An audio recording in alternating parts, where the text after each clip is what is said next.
Olá pessoal, nesta videoaula nós faremos um aulão de revisão de física para o SSA, uma preparação com resolução de questões para o vestibular seriado da UPE.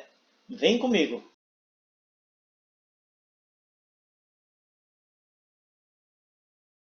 A primeira questão diz o seguinte: partindo do repouso, um atleta percorre em 10 segundos 10 metros em uma pista horizontal retilínea e mantém a aceleração constante durante todo o percurso.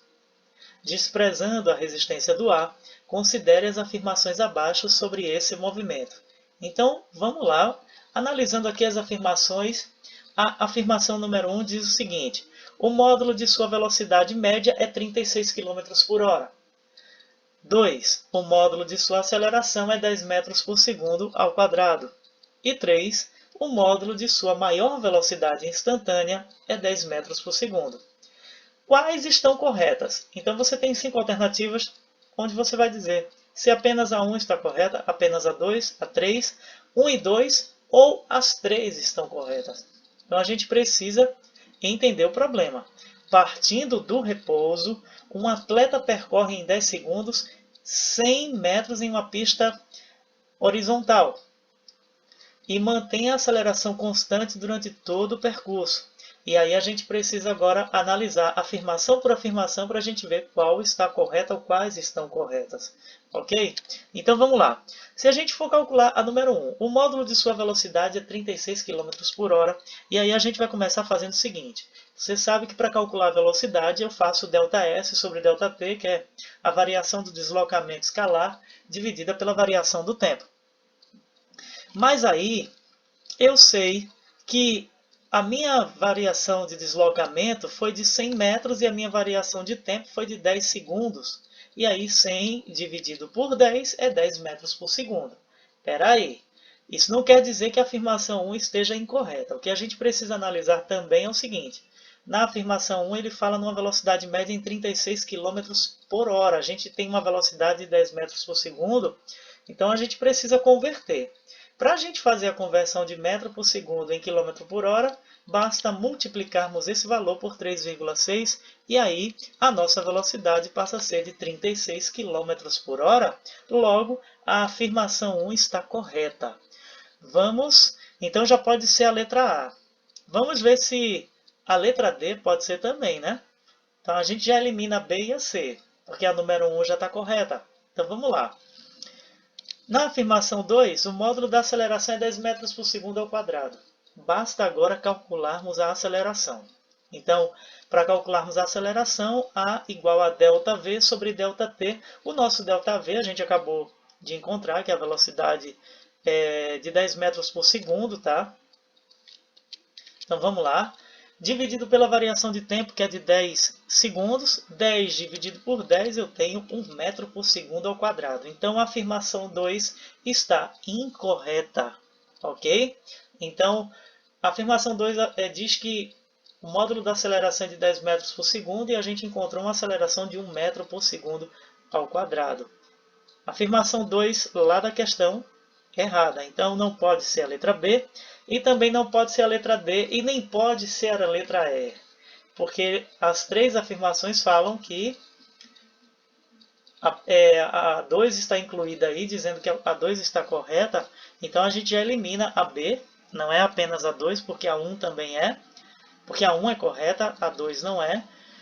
E a gente não pode incluir a D e a E, mas aí, eliminando essas três alternativas, a gente já percebe que não pode, a 3 não pode estar correta, porque não tem opção ali dizendo que apenas 1 e 3 estão corretas, então a gente já sabe qual é a alternativa correta, mas vamos só analisar o módulo de sua velocidade instantânea de 10 metros por segundo, isso aí está errado. Por que é que está errado? Porque a gente tem uma velocidade que está sendo calculada ali de 36 km por hora, mas num tempo de 10 segundos, e a maior velocidade instantânea não vai ser essa, porque vai ser a velocidade calculada naquele momento, e não durante esse tempo de 10 segundos. Ok? Então, pessoal, nossa alternativa correta é a letra A. Apenas a 1 está correta. ok? Vamos passar para a afirmação 2. Na afirmação 2, ao avistar um obstáculo, um motorista pisa no freio e diminui sua velocidade a uma taxa de 2 metros por segundo a cada segundo. Determine o intervalo de tempo necessário até que o veículo pare completamente, sabendo que a sua velocidade ao início da frenagem era de 30 metros por segundo. Presta atenção que a situação mostra um motorista que pisou no freio porque viu um obstáculo. E aí ele diminuiu a sua velocidade numa taxa de 2 metros por segundo a cada segundo. Quando ele fala 2 metros por segundo a cada segundo, isso quer dizer que essa aceleração é de 2 metros por segundo ao quadrado. Ok? E aí ele pede para determinar um intervalo de tempo necessário para que o veículo pare completamente. Sabendo que a velocidade inicial era de 30 metros por segundo, eu tenho aqui as alternativas. E aí, para a gente calcular isso, vamos usar a função horária da velocidade em relação ao tempo. Ok? Então vamos lá. Substituindo os valores, a velocidade inicial VI era de 30 metros por segundo, a questão informou isso. Mas a questão não fala de uma velocidade final igual a zero. E até fala. Implicitamente ela está falando, ela não está dizendo aí claramente que essa velocidade final é de zero, é igual a zero.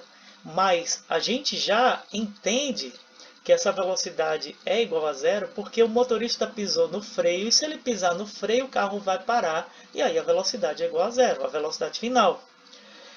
A aceleração é de 2 metros por segundo ao quadrado, mas aí vejam que a aceleração está negativa. Por que a aceleração está negativa? Menos 2, porque o carro está freando. Se o carro está freando, o que é que vai acontecer? A gente tem uma desaceleração. Se a gente tem uma desaceleração, a aceleração é negativa. Ok? Então a gente tem uma equação do primeiro grau para resolver. Aí é só encontrar o valor da incógnita t, que é o tempo para que o veículo pare completamente. Então, para a gente resolver essa equação, popularmente falando, quem tem letra fica de um lado, quem não tem do outro. E aí a gente vai ter o 30 que sai do segundo membro e vai para o primeiro negativo. Ok?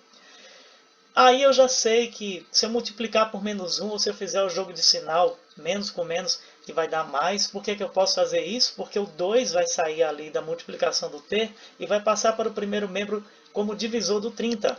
E aí eu vou ter 30 dividido por 2, logo o tempo é de 15 segundos e a alternativa correta da questão é a letra C. Está aí, em 15 segundos, o tempo que o veículo para completamente. Respondida a questão 2, vamos à questão número 3, que diz o seguinte. Um móvel partindo do repouso com uma aceleração constante igual a 1 metro por segundo ao quadrado se desloca durante 5 minutos. Ao final desse tempo, qual é a velocidade por ele adquirida? Então, temos aqui as alternativas e vamos calcular a aceleração. É bem simples, vocês já estudaram isso logo no início das aulas sobre movimento uniformemente variado. A aceleração é igual à variação da velocidade dividida pela variação do tempo. Ele está pedindo para calcular a velocidade adquirida pelo móvel no tempo de 5 minutos, tá ok? E a gente precisa entender o seguinte, por que que ali na variação, a aceleração foi de 1 metro por segundo ao quadrado, mas por que que na variação de tempo apareceu 300 e não 5 minutos? Porque a gente está trabalhando com aceleração em metro por segundo ao quadrado, logo o tempo não pode estar em minutos, tem que estar em segundos, e aí se eu transformar 5 minutos em segundos, eu vou ter 300 segundos, porque 5 minutos vezes 60 é igual a 300. Ok? Se eu fizer o meu pelos extremos aqui, porque eu tenho uma igualdade entre razões, 300 vezes 1 é 300, logo a minha velocidade, ou a velocidade do móvel, é de 300 metros por segundo, e a alternativa, a letra D. Respondida a questão 3, isso aí estava no exercício avaliativo, estava bem simples. Vamos à questão número 4, e a questão 4 diz o seguinte.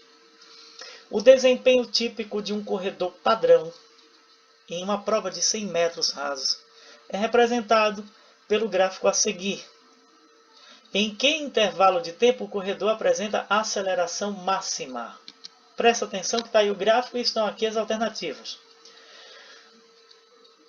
Gente, essa questão não precisa de cálculo, basta apenas a interpretação do gráfico. O gráfico para nós aí é essa linha preta nesse setor amarelo, nessa área retangular amarela, que começa como uma reta e vai se transformando numa curva meio que parábola.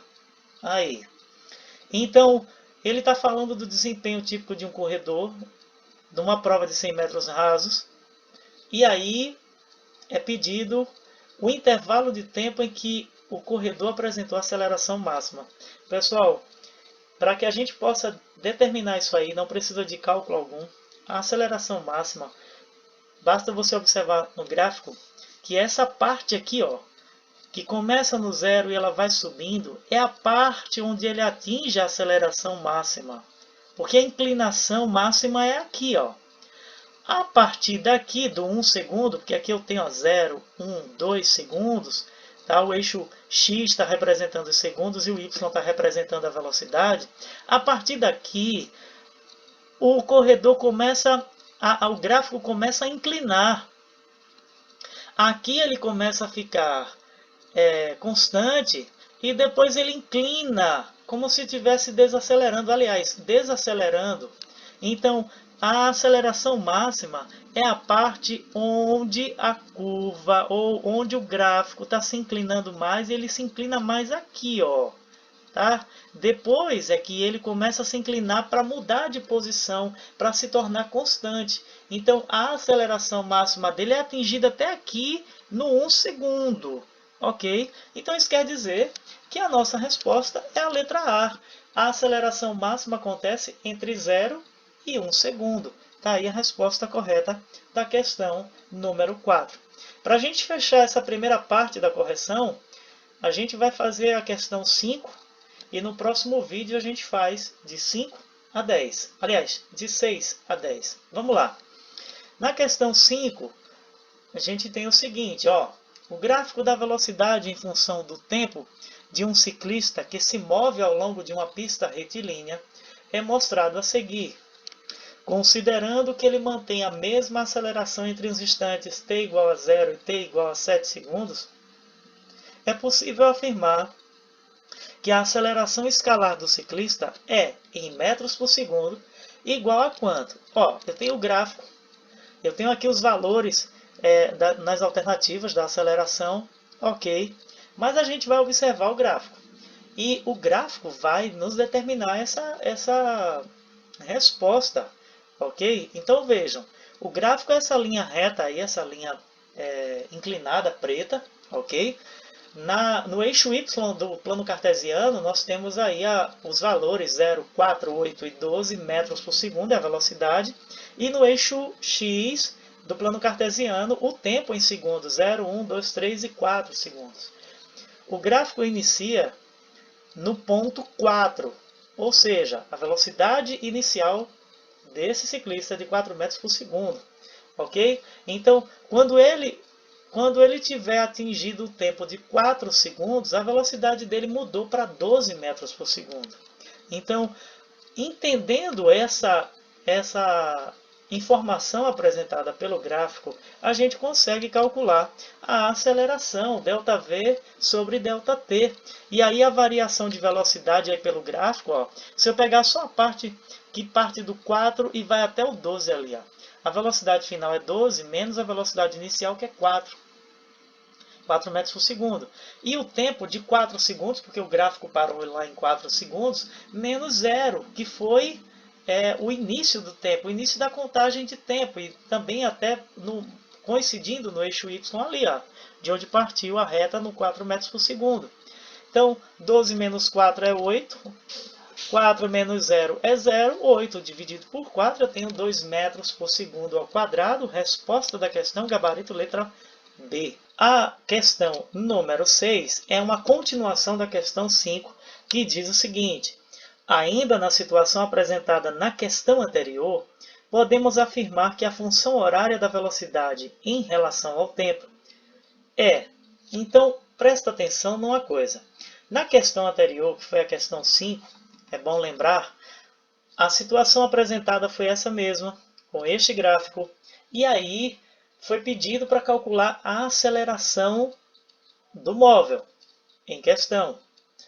E nós encontramos uma aceleração, esse foi o cálculo, de 2 metros por segundo ao quadrado. Ok? Mas a questão número 6 está pedindo para você determinar a função horária da velocidade em relação ao tempo, que é aquela função v igual a vi mais at. Então, para a gente determinar essa função horária, é preciso apenas termos o conhecimento de dois valores, o da velocidade inicial e o da aceleração. Bom, o da aceleração nós já temos que é de 2 metros por segundo ao quadrado, e a velocidade a gente identifica no gráfico. Vejam que o gráfico é essa linha preta inclinada que parte do ponto 4 no eixo da velocidade. Ok? Então, se o eixo y é o eixo da velocidade, 4 metros por segundo, aí, informada pelo gráfico, então a gente conclui que a alternativa correta aí é a letra D. Por quê? Porque eu tenho v igual a 4 mais 2 vezes t. Por que é que não é a letra A no negativo lá? Porque o gráfico é uma função crescente. E aí, uma função crescente, matematicamente falando, em física, no nosso caso aqui, está indicando uma crescente, uma situação crescente, tanto no tempo quanto na velocidade. Isso quer dizer que no movimento uniformemente variado, isso representa uma aceleração. Então, por isso, a resposta ser a alternativa D com aceleração positiva. Ok? Vamos à questão número 7. A questão número 7 diz o seguinte: um trem corre a uma velocidade de 30 metros por segundo quando o maquinista vê um obstáculo a 90 metros, ou 90 metros à sua frente. A desaceleração mínima que deve ser dada ao trem para que não haja choque é D. Então, presta atenção. Nós temos aí 5 alternativas. Ok? Os dados da questão, ó, a velocidade inicial é de 30 metros por segundo. É claro que se o trem estava nessa velocidade e o maquinista, ao observar um obstáculo de 90 metros à sua frente, ele vai frear, ele vai desacelerar. Isso quer dizer que a velocidade final vai ser igual a zero. Δs ali 90 metros, e ele quer saber qual é a desaceleração mínima. Desacelerar, a gente vai encontrar a aceleração negativa. Ok? Então vamos lá. Para esses dados aí, a gente pode utilizar a equação do Evangelista Torricelli, que é v ao quadrado igual a vi ao quadrado mais 2 vezes a vezes ΔS. Substituindo as letras pelos valores, eu tenho um v igual a zero, zero ao quadrado, vi 30 elevado ao quadrado, mais 2 vezes a vezes o 90. A gente vai encontrar essa aceleração. E aí eu sei que 30 ao quadrado é 900. Eu passei esse 900 para o primeiro membro, ele foi negativo. Ok? E 2 vezes 90 é 180, 180 vezes a, 180a. Resolvendo essa equação, se eu tirar o 180 dali para isolar o a, ele vai deixar de multiplicar o a, que representa a aceleração, e vai passar para o primeiro membro, dividindo, ou sendo o divisor do menos 900. Então é isso que vai acontecer. Então, quando eu dividir menos 900 por 180, eu vou ter menos 5 metros por segundo ao quadrado. Essa é a desaceleração, e o nosso gabarito é a letra E. Ok? Vamos dar continuidade. A questão 8 é um pouquinho longa, o texto é um pouco longo, então você precisa ter atenção para poder resolver, até o cálculo dela vai ser um pouco longo. Ó, ao ultrapassar uma viga de madeira, uma bala tem sua velocidade escalar variada de 850 metros por segundo para 750 metros por segundo. A espessura da viga é de 20 centímetros. Admitindo o movimento como sendo uniformemente variado, o intervalo de tempo em segundos em que a bala permaneceu no interior da viga foi aproximadamente. Então, a questão está pedindo o tempo em que a bala permaneceu no interior da viga. Presta atenção que é muito simples de entender. Uma bala atravessou uma viga de madeira E é claro, quando ela estava atravessando a viga criou uma espécie de atrito ali, impedindo que a bala transpassasse essa viga. E aí, a sua velocidade, que era de 850 metros por segundo, diminuiu para 750 metros por segundo. A espessura da viga, de 20 centímetros. E aí, se o movimento é uniformemente variado, qual foi o tempo em que a bala permaneceu no interior da viga? O tempo em segundos. Então, pelos dados da questão, ó, velocidade inicial 850 metros por segundo, velocidade final 750 metros por segundo, o ΔS é 20 centímetros, mas a gente tem que trabalhar esse valor em metros, e aí, transformando 20 centímetros em metros, eu tenho 0,2 metros. E qual é o tempo? Qual foi o tempo para que qual foi o tempo em que a bala permaneceu no interior da viga? Então vamos lá. Pelos dados da questão, eu vou utilizar a equação do evangelista Torricelli, que está aí, mas a gente não vai calcular tempo nessa equação. O que eu vou precisar aí é calcular a desaceleração da bala, que é uma aceleração, matematicamente falando, é uma aceleração negativa. Ok? Então vamos lá. Substituindo aí os valores, a velocidade final de 750 metros, então 750 ao quadrado, igual a velocidade inicial, que é 850 elevado ao quadrado, mais 2 vezes A vezes o 0,2, que é o valor da espessura da viga, ok? O valor em metros. Então vamos lá. Se eu resolver isso aqui, ó, 750 ao quadrado é 750 vezes 750. Então eu tenho 562.500. E 850 ao quadrado é 722.500. Mais 2 vezes A é 2A. 2A vezes 0,2 é 0,4A.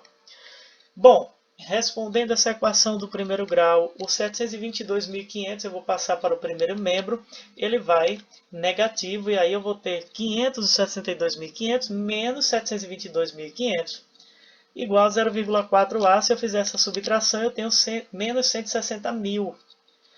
Isolando A, o 0,4 vai ao primeiro membro como divisor do menos 160.000, e aí eu tenho menos 160.000 dividido por 0,4, é igual a menos 400.000 metros por segundo ao quadrado. Está aí o valor da desaceleração. O que é que a gente vai fazer agora? Utilizarmos a equação da aceleração para calcularmos o tempo em que a bala permaneceu no interior da viga. Então, como eu já tenho o valor da aceleração e tenho o valor da velocidade, a variação da velocidade, né, menos 400.000 vai ser igual a 750, que é a variação, a velocidade final, menos a inicial, que é 850. Então, quando eu sobre t, né, delta t e t, aí a mesma coisa, eu vou ter menos 100, que é 750 menos 850, dividido por 400.000, ok? E aí eu vou ter um valor igual a 0,00025 segundos. Ok, pessoal? Só um detalhe, eu esqueci de colocar aqui no 400.000, aqui no denominador da fração, sinal negativo, mas aí você já percebe que por ele ser negativo, o valor do tempo vai ser positivo, que menos com menos é mais. Ok? Feita essa correção aí, observem isso. Então o tempo é de 0,00025 segundos, a nossa alternativa é a letra A. Terminada a questão 8, a gente vai à questão 9. E na questão 9 nós temos o seguinte: enquanto uma partícula percorre 10 metros, sua velocidade escalar instantânea varia de 10 metros por segundo a 20 metros por segundo. Determine sua aceleração escalar em metros por segundo ao quadrado, suposta constante. Ok? Então vamos lá. Pessoal, eu tenho essas alternativas aqui, ó. Enquanto uma partícula percorre 10 metros, sua velocidade escalar instantânea varia de 10 para 20 metros por segundo. E ele pede para determinar a sua aceleração escalar. Pessoal, aceleração escalar em metros por segundo ao quadrado. Olha os dados da questão. Eu tenho 10 metros, tenho uma variação de velocidade, eu quero a aceleração, eu vou usar a equação do Torricelli. É só substituir. Ó, 20 ao quadrado é igual a 10 ao quadrado, mais 2 vezes A vezes 10 metros. 20 ao quadrado é 400, 100 ao quadrado é 100, que é 100 vezes 100. Aliás, desculpem, é 10 vezes 10, que é igual a 100. E 2 vezes 10 ali é 20. 20 vezes A, 20A. O 100 que está no segundo membro vai passar para o primeiro como valor negativo. Ok? E aí eu tenho 300 dividido por 20. Logo, a minha aceleração é de 15 metros por segundo ao quadrado. A nossa alternativa é a letra E. Bem simples de resolver, a gente vai para a última questão, que é a questão número 10, que diz o seguinte. Uma bicicleta tem velocidade inicial de 5 metros por segundo e adquire uma aceleração constante de 2 metros por segundo ao quadrado. Qual a sua velocidade após percorrer 50 metros? Pessoal, estão aqui as alternativas. Ok? Os dados da questão, a velocidade inicial é de 5 metros por segundo. A aceleração de 2 metros por segundo ao quadrado. O quanto ela percorreu, que foi de 50 metros. E ele quer saber qual é a velocidade final. Pelos dados da questão, a equação do evangelista Torricelli está aí, ó. Então basta substituir. O v ao quadrado é igual a 5 ao quadrado mais 2 vezes 2 vezes 50. E aí, 5 ao quadrado é 25, 2 vezes 2 é 4, e 4 vezes 50 é 200. 200 mais 25, eu tenho 225, ok? Esse expoente 2, que está na velocidade, se ele sair para o segundo membro, ele vai passar para lá com a operação inversa, que no caso será a radiciação. Então a velocidade vai ser a raiz quadrada de 225, ok? Faltou aparecer ali o tracinho ali do radical, tá? Então a raiz quadrada de 225 é 15, então a velocidade é de 15 metros por segundo. A nossa alternativa é a letra B. Na primeira questão, ao abandonarmos uma folha de papel e uma moeda ao mesmo tempo, da mesma altura, a moeda chega ao solo em um intervalo de tempo menor. Isso ocorre por quê? Então vamos lá. Vejam aqui no nosso esquema um menino com uma folha de papel na mão direita e uma moeda na mão esquerda. E depois ele joga os dois objetos. E vejam que a moeda chegou primeiro. Essa é a situação dada pela questão. Ok? Mas por que isso ocorre? Letra A. Os efeitos da resistência do ar são mais influentes na moeda do que na folha de papel. Letra B. Os efeitos da resistência do ar são mais influentes na folha de papel do que na moeda que chega primeiro ao solo. No vácuo, isso não acontece. Letra C. No vácuo, os efeitos da resistência do ar são mais influentes na moeda. Letra D. No vácuo, os efeitos da resistência do ar são mais influentes na folha de papel. Letra E. Não havendo ar no vácuo, a moeda cairá primeiro. Mas, na verdade, os efeitos da resistência do ar são mais influentes na folha de papel do que na moeda. Por isso a moeda chega primeiro ao solo. No vácuo, isso não acontecerá. E a gente viu isso estudando as duas teorias, a do Aristóteles e a do Galileu, que questionava exatamente essa situação da queda livre. Para o Aristóteles, corpos que tivessem uma grande quantidade de massa chegaria primeiro ao solo do que aquele que tem uma pequena quantidade de massa. O Galileu questionou isso durante alguns anos e conseguiu, através de seus experimentos, descobrir que, independente da quantidade de massa, eles chegariam primeiro ao solo. Mas é claro que, como nós temos a presença do ar no planeta, isso faria com que a resistência do ar fizesse com que a folha de papel chegasse depois. Esse experimento do Galileu foi comprovado anos depois por um outro físico, que foi o Robert Boyle, que ao conseguir vedar dois objetos, uma pena e um objeto mais sólido, dentro de um pote que não havia ar, esse experimento de Galileu foi comprovado. Então, a nossa alternativa aqui é a letra B. Os efeitos da resistência do ar são mais influentes na folha de papel do que na moeda, e esta chega primeiro ao solo. No vácuo, isso não vai acontecer. Primeira questão respondida, vamos à segunda. Um corpo em queda livre apresenta que tipo de movimento? A gente já falou sobre isso, é uma questão muito simples. Movimento uniforme, pois a sua velocidade é constante. Letra B, movimento uniformemente variado, pois a aceleração da gravidade que age nele é 1,6 metros por segundo ao quadrado. Letra C, movimento circular uniforme. Letra D, movimento uniforme, pois a sua velocidade varia. E letra E, movimento uniformemente variado, pois apresenta aceleração constante. Você conseguiu acertar essa?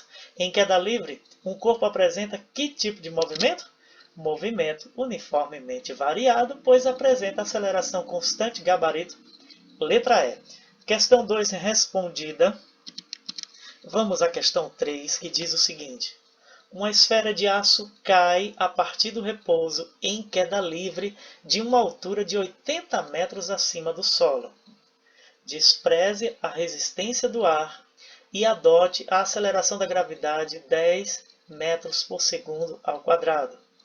Calcule o módulo da velocidade de chegada da esfera ao solo. Vamos lá. Aqui estão as alternativas e eu tenho os dados da questão.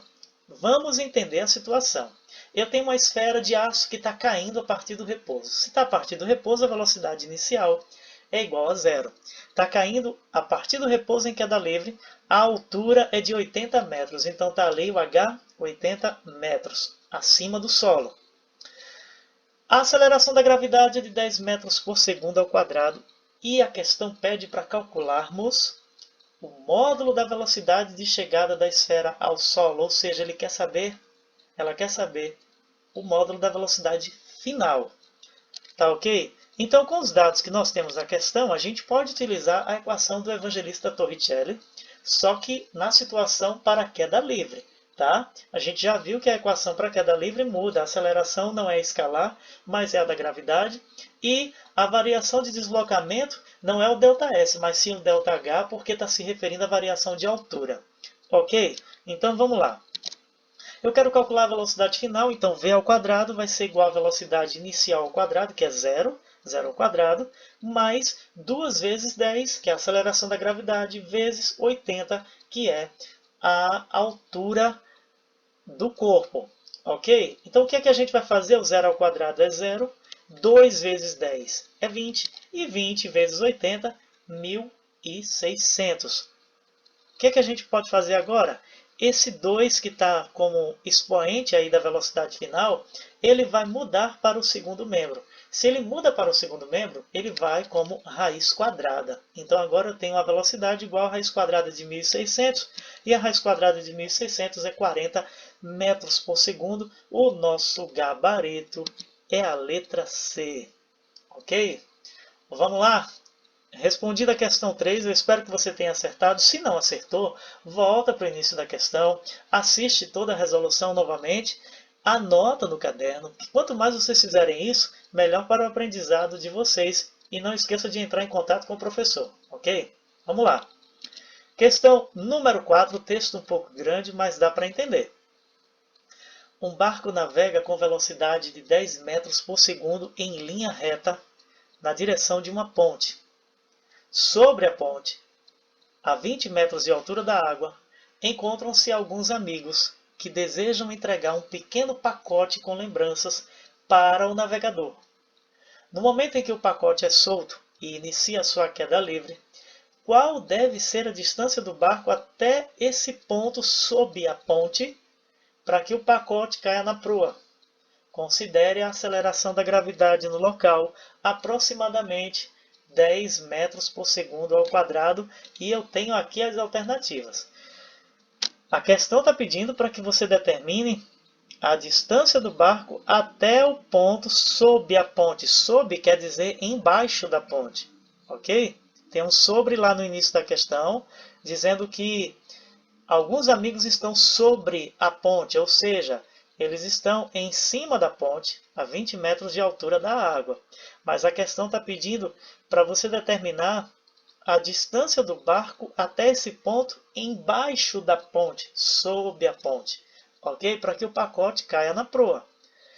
Bom, vamos lá. Anotando os dados da questão, a velocidade do barco 10 metros por segundo, a altura da ponte é de 20 metros, a aceleração da gravidade 10 metros por segundo ao quadrado, e qual deve ser a distância do barco até esse ponto sob a ponte. Eu coloquei ali o cálculo da velocidade final, mas na verdade a gente precisa saber o seguinte: o tempo de queda do presente será igual ao tempo que o barco estará embaixo da ponte.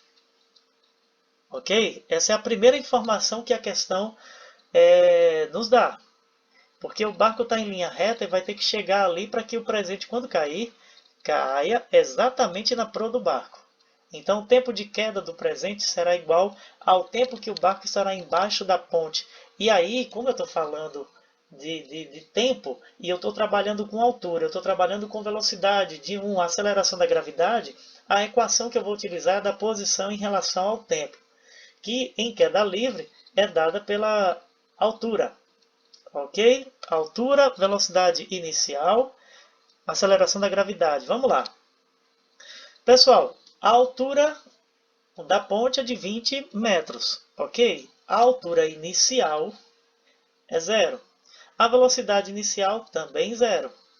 Ok? A aceleração da gravidade 10 vezes t ao quadrado aí, ó, sobre 2. E aí vamos resolver essa equação. Ok? Porque a gente vai ter que encontrar esse tempo. Tá bom? Então vamos lá, eu cortei esses dois aqui, o 0 e o 0 vezes t, porque eles não vão influenciar no nosso cálculo. E aí eu dividi, ó, ficou dessa maneira, 20 igual a 10t ao quadrado sobre 2. Eu dividi o 10 por 2 aí, que ficou igual a 5, ficou mais fácil. E aí o 5 que está multiplicando o t ao quadrado, ele vai para o primeiro membro como divisor do 20. Ok? Então a gente vai ter t ao quadrado igual a 20 dividido por 5.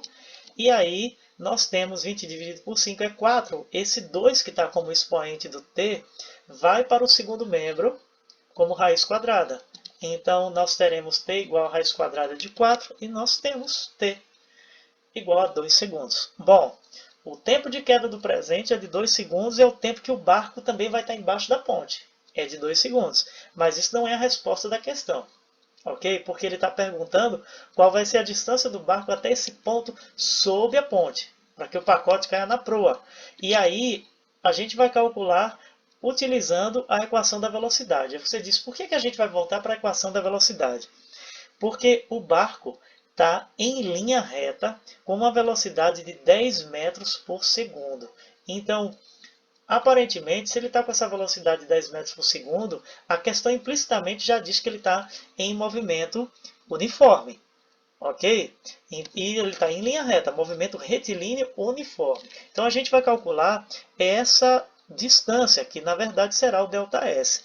Nós temos aí a velocidade do barco, que é de 10 metros por segundo. O ΔS é a distância do barco até o ponto sob a ponte. E o tempo de 2 segundos, aqui eu posso fazer o produto dos meios pelos extremos, tá? Porque eu tenho uma proporção, a igualdade entre razões. E 2 vezes 10 é 20.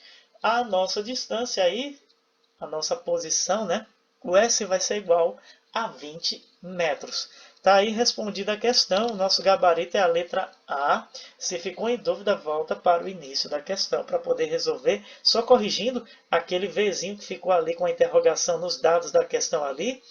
Não deveria estar lá. Ok? Vamos lá. Questão número 5 é um texto um pouco grande, mas tem uma figura para representar a situação e as alternativas. A gente começa. Um grupo de alunos encontrou-se na quadra de esportes da escola, que fica no último andar do prédio. Um deles resolve realizar um experimento e, garantindo que ninguém passaria pelo entorno do prédio, solta uma borracha e marca o tempo que ela levou para atingir o solo. Resolve então desafiar os colegas para determinarem a velocidade com que a borracha chegou ao solo e a altura do prédio da escola. Determine essa velocidade e essa altura, sabendo que o tempo de queda da borracha foi de 3 segundos e que a aceleração da gravidade no local é de aproximadamente 10 metros por segundo ao quadrado. Então, temos aqui as 5 alternativas, tá? Velocidade e altura para cada um. tá? A gente precisa determinar na questão a velocidade da borracha no momento em que ela estava caindo e a altura do prédio. Então, o que foi que eu fiz? Aqui, ó, eu repeti aqui a figura e as alternativas só para a gente não esquecer como é a situação. Então, a primeira coisa é calcularmos a velocidade, mas primeiro temos os dados da questão. A gente precisa encontrar a velocidade da borracha, a altura do prédio. A borracha chegou num tempo de 3 segundos, ela fez o percurso de queda livre em 3 segundos e uma aceleração da gravidade de 10 metros por segundo ao quadrado. Então, a primeira coisa é encontrarmos a velocidade da borracha. Ok? Então, o cálculo da velocidade da borracha vai ser feito utilizando a equação, a função horária da velocidade em função do tempo. Só que agora para queda livre, ok? Então, V igual a VI mais G vezes T. Lembrando que o G representa a aceleração da gravidade. Pessoal, vamos lá. A gente precisa encontrar a velocidade inicial é zero, ok? Porque ela foi arremessada lá da quadra da escola, vocês estão vendo ali no gráfico, ok? Na figura. Então, a velocidade inicial é zero. A aceleração da gravidade é 10 metros por segundo ao quadrado, vezes o tempo da queda da borracha, que foi 3 segundos. 10 vezes 3, 30. 30 mais 0 é 30 metros por segundo, é a velocidade da borracha. Bem simples, ok? Então, a gente já pode concluir que a resposta correta ou vai ser a letra C ou a letra E. A gente já elimina a letra A, a letra B e a letra D, ok? Vamos calcular agora a altura do prédio. Como é que a gente vai calcular a altura do prédio? Pelos dados da questão, usando a equação do evangelista Torricelli, agora para queda livre. Ok? Você já sabe aí o V ao quadrado igual a VI ao quadrado mais 2 vezes G vezes ΔH. Então, substituindo os valores, o V ao quadrado vai ficar 30 ao quadrado, igual a velocidade inicial ao quadrado, que é zero, mais 2 vezes 10 vezes o ΔH. O ΔH vai nos determinar a altura do prédio. Agora basta resolvermos essa equação. Primeiro, 30 ao quadrado, 900. 2 vezes 10 é 20. Então, a gente vai ter 20 ΔH. Esse 20 que está multiplicando o ΔH vai passar para o primeiro membro como divisor do 900. Ok? Então, se a gente isolar o ΔH, nós teremos 900 dividido por 20, eu cortei o zero do 900 com o zero do 20 aí, ó. Eu tenho 90 dividido por 2, logo a altura do prédio, 45 metros. E aí a gente conclui que a nossa alternativa correta é a letra E.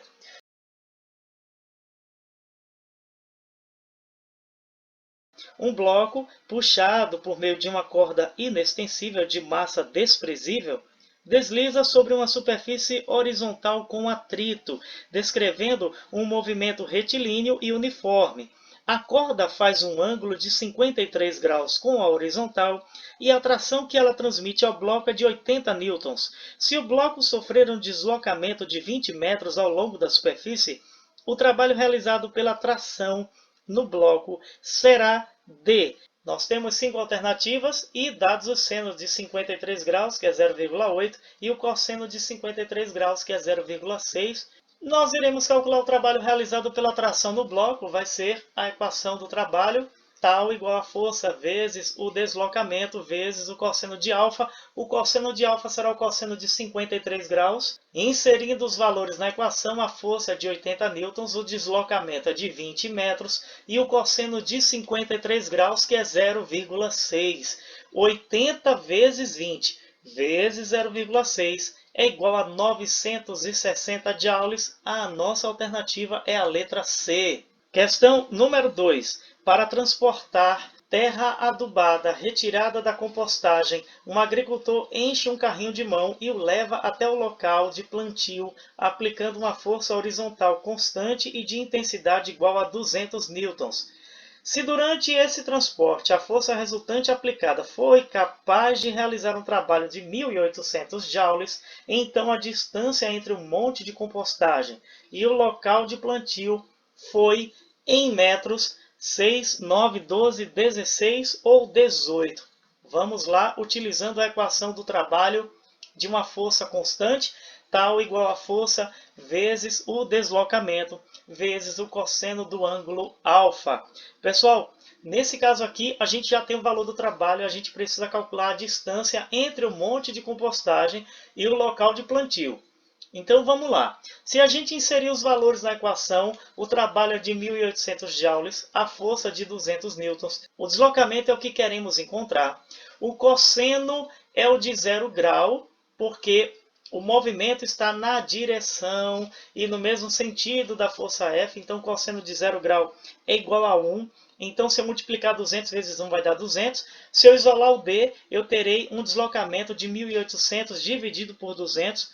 Logo, o deslocamento é de 9 metros, porque 1.800 dividido por 200 é igual a 9. Então, a nossa alternativa é a letra B. Questão número 3. Na Olimpíada Rio 2016, o nosso medalhista de ouro em salto com vara, Thiago Braz, de 75 kg, atingiu a altura de 6,03 metros, um recorde mundial, caindo a 2,80 metros do solo de apoio da vara. Considerando o módulo da aceleração da gravidade G igual a 10 metros por segundo ao quadrado, o trabalho realizado pela força-peso durante a descida foi aproximadamente de... Percebam que as alternativas não apresentam valores em joules, mas sim em kilojoules. Então a gente vai calcular primeiro o valor do trabalho da força-peso em joules, ok? Então vamos lá. Trabalho da força-peso tal igual a massa vezes a aceleração da gravidade vezes a altura. A massa é de 75 kg, a aceleração da gravidade 10 metros por segundo ao quadrado e a altura de 6,03 metros. Então, multiplicando esses valores, nós teremos um trabalho da força-peso igual a 4.522,5 joules. Mas nós precisamos transformar esse valor em kilojoules. E aí, basta fazermos o seguinte. Nós sabemos bem que 1 kJ é igual a 1.000 joules. Quantos kilojoules equivalem a 4.522,5 joules?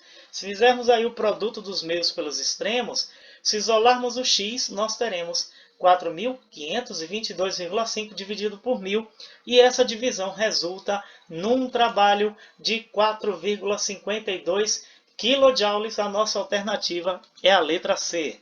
Questão número 4. Um bloco de 2 kg é puxado com velocidade constante por uma distância de 4 metros em um piso horizontal por uma corda que exerce uma força de 7 newtons, fazendo um ângulo de 60 graus acima da horizontal. Sabendo que o cosseno de 60 graus é igual a 0,5 e que o seno também de 60 graus é 0,86, o trabalho executado pela corda sobre o bloco é de 14, 24, 28, 48,1 ou 56 joules. Para a gente saber qual é a resposta correta, vamos calcular o trabalho executado pela corda sobre o bloco. Logo, a equação trabalho igual a força vezes o deslocamento vezes o cosseno de alfa, inserindo os valores na equação, a força de 7 newtons, o deslocamento de 4 metros e o cosseno de 60 graus, que é 0,5, ok? Multiplicando 7 vezes 4 dá 28, vezes 1, 28, dividido por 2, 14 joules. A nossa alternativa é a letra A. Sob a ação de uma força constante, um corpo de massa 4 kg, a partir do repouso, adquire a velocidade de 10 metros por segundo. O trabalho realizado por essa força é 50, 100, 200, 250 ou 300 joules. Pessoal, nessa questão aqui, a gente não vai calcular o trabalho utilizando a equação do trabalho da força constante, ok? Nem iremos utilizar o trabalho da força-peso ou o trabalho da força elástica, não iremos utilizar nenhuma dessas equações. Presta atenção na situação que é a seguinte. Um corpo de massa 4 kg estava em repouso e nele foi aplicada uma força F constante. E assim, ele entrou em movimento adquirindo uma velocidade de 10 metros por segundo. Veja que a questão está falando de um corpo que sofreu a ação de uma força e adquiriu velocidade. Logo, para a gente calcular o trabalho dessa força agindo no corpo, nós iremos utilizar o teorema da energia cinética. Trabalho igual à energia cinética final menos a energia cinética inicial. Ok? Mas como é que nós calculamos a energia cinética? Massa vezes velocidade ao quadrado. Então eu coloquei aqui massa vezes velocidade final ao quadrado sobre 2, menos a massa vezes velocidade inicial ao quadrado sobre 2. Vamos inserir os valores na equação. A massa de 4 kg vezes 10 elevado ao quadrado sobre 2, menos 4 vezes 0 ao quadrado sobre 2. Por que a velocidade inicial é zero? Porque o corpo estava em repouso. A partir do momento em que ele sofreu a ação de uma força, ele adquiriu uma velocidade de 10 metros por segundo. Então, 10 metros por segundo é a velocidade final e a velocidade inicial é zero. Pessoal, 10 ao quadrado é 100. 100 vezes 4 é 400 dividido por 2. Mas por que eu vou cortar esta segunda fração? Porque quando eu fizer 4 vezes 0, a fração vai ficar 0 dividido por 2. Então, isso aí vai ser anulado. Então, a gente vai ter 4 vezes 100, e aí 4 vezes 100 é 400, dividido por 2 nós teremos 200 joules, será o trabalho realizado por essa força para fazer com que o corpo de massa 4 kg adquira uma velocidade de 10 metros por segundo. A nossa alternativa correta é a letra C. Em uma academia de ginástica, um atleta ergue um haltere de massa 40 kg em 2 etapas. Do solo até a cintura, então a altura da cintura é de 1 metro, e da cintura até o ponto mais alto que seus braços alcançam, que é de 2,5 metros. Se nesse local a aceleração da gravidade é de 10 metros por segundo ao quadrado, determine a energia potencial gravitacional do corpo associada à posição A, que é o ponto mais alto. Letra A, 0 joules. Letra B, 40 joules. Letra C, 1000 joules. Letra D, 600 joules. Letra E, 1200 joules. Pessoal, a questão está pedindo para determinarmos a energia potencial gravitacional associada à posição A. Ok? Então, a energia potencial gravitacional a gente calcula fazendo massa vezes a aceleração da gravidade vezes a altura. Ok, pessoal, então agora basta inserirmos os valores na equação. A massa, que é de 40 kg, a aceleração da gravidade de 10 metros por segundo ao quadrado, a altura que vamos utilizar é de 2,5 metros, porque ele está se referindo à energia potencial do corpo, energia potencial gravitacional do corpo, associada à posição A. Então, vamos lá. 40 vezes 10 é 400, 400 vezes 2,5 é igual a 1000 joules. A nossa alternativa é a letra C. Se o atleta abandonar o haltere na posição A, qual será a energia potencial gravitacional do haltere ao atingir o solo? Pessoal, a gente viu isso na aula sobre energia potencial gravitacional. Então, não é necessário fazermos cálculo algum, porque a nossa alternativa aqui será a letra A, que é 0 joule. Se o atleta abandona esse haltere da posição A, ao atingir o solo, ele não vai ter energia potencial gravitacional, porque ele vai ter energia potencial gravitacional enquanto ele estiver num ponto muito afastado do solo. Ok? Mas a partir do momento em que ele é solto, é abandonado da posição A, ele vai diminuindo a sua energia potencial gravitacional e vai adquirindo energia cinética. Então, quando chegar ao solo, a sua energia potencial gravitacional é igual a 0 joule. Então, a nossa alternativa correta para a questão 7 é a letra A. Questão número 8. Qual a energia armazenada por uma mola de constante elástica K igual a 80 newtons por metro, que apresenta deformação de 0,10 metro? Letra A, 0,4 joule. Letra B, 0,5 joule. Letra C, 40 joules. Letra D, 50 joules. Ou letra E, 0,16 Joule. Pessoal, a energia armazenada por uma mola. Se é mola, nós temos aí a energia elástica. Então, a equação da energia elástica é K vezes x ao quadrado sobre 2. Lembrando que K é a constante elástica, x ao quadrado vai ser a deformação da mola. Então, vamos inserir os valores na equação. A equação vai ficar dessa maneira. K é 80 vezes 0,10 ao quadrado sobre 2. Pessoal, 0,10 ao quadrado é 0,10 vezes 0,10, que é igual a 0,01. 80 dividido por 2 será igual a 40. Então, nós temos 40 vezes 0,01. A energia cinética vai ser de 0,4 joules. A alternativa correta é a letra A para a questão número 8.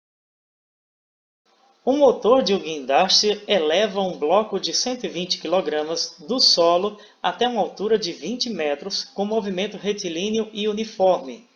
Determine a potência do motor, sabendo que o tempo utilizado para essa operação foi de 30 segundos, dado a aceleração da gravidade g igual a 10 metros por segundo ao quadrado, e nós temos aí as 5 alternativas. Vamos lá!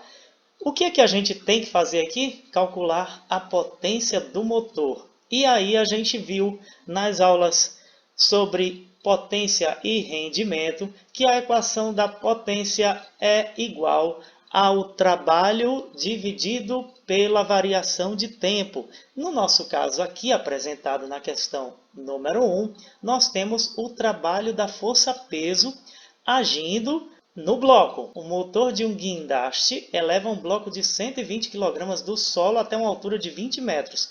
Então, aí nós teremos a ação do trabalho da força-peso. Vamos lá. Pela equação do trabalho da força-peso, trabalho é igual a massa vezes a aceleração da gravidade vezes a altura. Eu apenas substituí aí, no lugar do trabalho, coloquei massa vezes a aceleração da gravidade vezes a altura. E agora a gente vai inserir os valores na equação. A massa do bloco, que é de 120 kg, a aceleração da gravidade de 10 metros por segundo ao quadrado e a altura de 20 metros.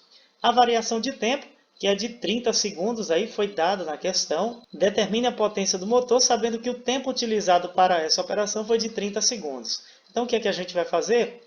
120 vezes 10 vezes 20 dividido por 30, e aí nós teremos 800 watts é a potência do motor para elevar um bloco de 120 kg do solo até uma altura de 20 metros. A alternativa correta para a questão número 1 é a letra C. Na construção de um edifício comercial, determinada máquina consome uma potência de 4.800 watts e para a função que ela foi designada, dissipa uma potência de 1.200 watts. Determine o rendimento dessa máquina. Então, nós temos aí 5 valores para o rendimento, que vai de 55% até 75%. A gente vai calcular o rendimento.